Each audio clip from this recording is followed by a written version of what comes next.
و نام خداوند گورا، پوریا پای فشرده و استان زیبای کرمانشاه و گرد نمایشنامه تاسانن به نویسندگی استاد حواس پلوک و کارگردانی استاد نیلوفر آرشاخانی. این نمایشنامه که به زبان کردی کرمانشاهی تقریبا و یک فضایی که فضای شاهنامه مانند و حالت سنتی داره که بنده نقش اکوان داره.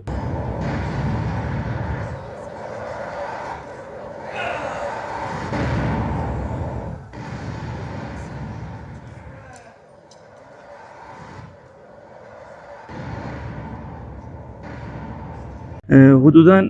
16 سال خدا توفیق داد سپیمان هنر آموز تئاتر بیمنه و بستگی و قبل چی که من علاقه به تئاتر پیدا کردم و دوران مدرسه بی که نقش اون معلم پرورشی من که اون زمان ایمه ترغیب کرد که این وارد دنیای تئاتر بیمن و زمان مدرسه بی خدا توفیق داد و نامی روی وارد گروه تئاتر پارسا بیمن و سرپرستی استاد حواس پلوک و تونستیم اگر او درسیلی که با پیمانده که همیشه با پیمان شد اولین کاری که یک هنر آموز تئاتر توانی بکه باید مطالعه بکه. او جامعه خوی فرهنگ خویانه او سطح سوادی که بتونی یک جامعه یک دنیای پیرامون خوی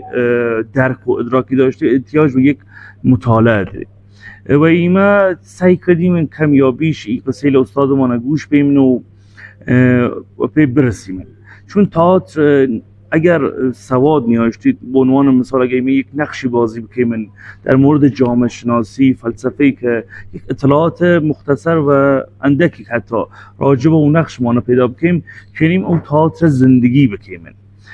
تئاتر هنریه که باید به نظر بنده برخلاف سینما او حس زندگی بکنیم چون زنده است به صورت زنده است امکان داره سر صحنه یک دیالوگ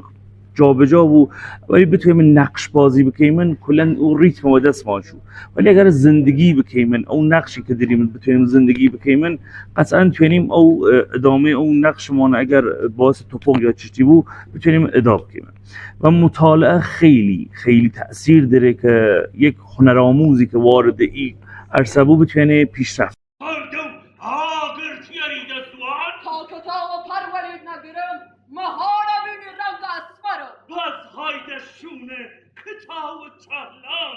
چی دوست ناشی تاید سکیدان هم پر هم خطاب و نواگر این خلطو حاسود خاطر وقتی و جان تسلیمت کردم شیشه عمرت و دست آوردم اوساد یاده یاران حفظ جان چی حاضر بیدن کتاب و تدلان و نواچه و خیش و بیگانه تقدیمم و کرد و گشتبانه تو و ای خیالان یک منی اکوان دیو تلسم زی و آسمان و بندرانی. پیشنهاد من یه اگه کسایی که واقعا علاقه دارن حالا با مرور زمان تجربه و تکنیک خیلی توانی کمکی بکنی ولی او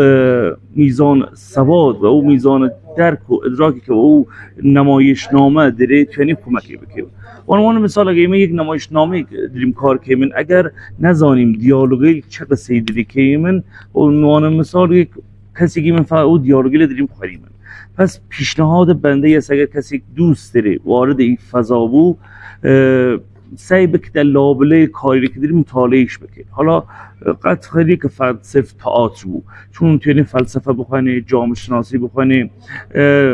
دنیای پیرامون اجتماعی بتونی درک بکنی اوش ملزم به یک مطالعه است و او ادراکی که او تئاتر داره و دیدن خود تئاتر کسی که تئاتر داره کار که به نظر من پایه است و مادر همه هنر هاست چون نام رقص هست موسیقی هست نور هست دکور هست یا نه و نظر بنده و عنوان یک مادر و میتونیم حساب بکنیم من اون نقش و گرد تکنیکی که داریم و او حسیلی که داریم و گرد مطالعه بتونیم او حد اعلای برسیم.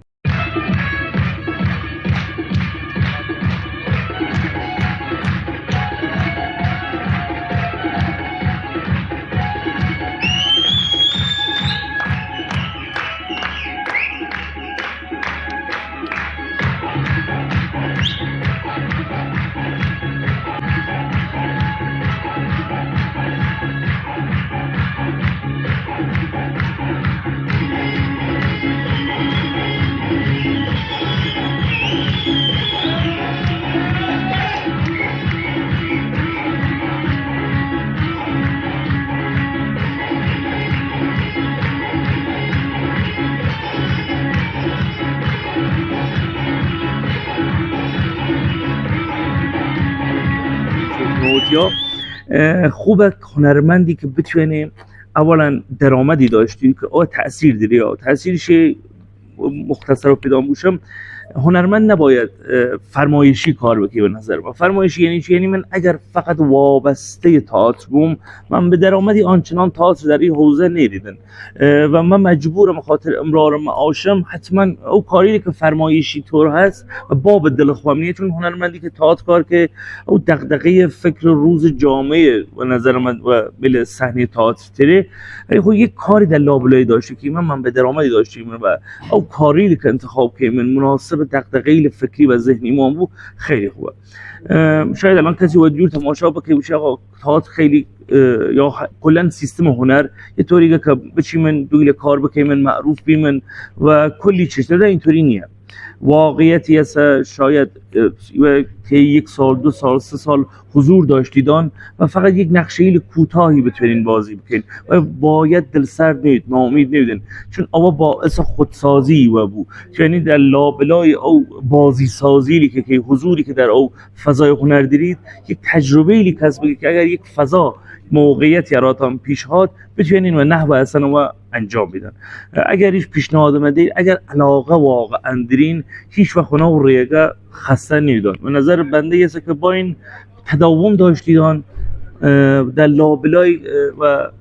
کارتانیش برسین و مطالعه به نظر بنده مثل اوار کنید. پیشنهاد من یه اگر دوستان و کسی که نوعی کار کنین بشین از سمت مفاهیمی که توینه و انسان کمک بکنه که او زندگی جامعه روز رو بهتر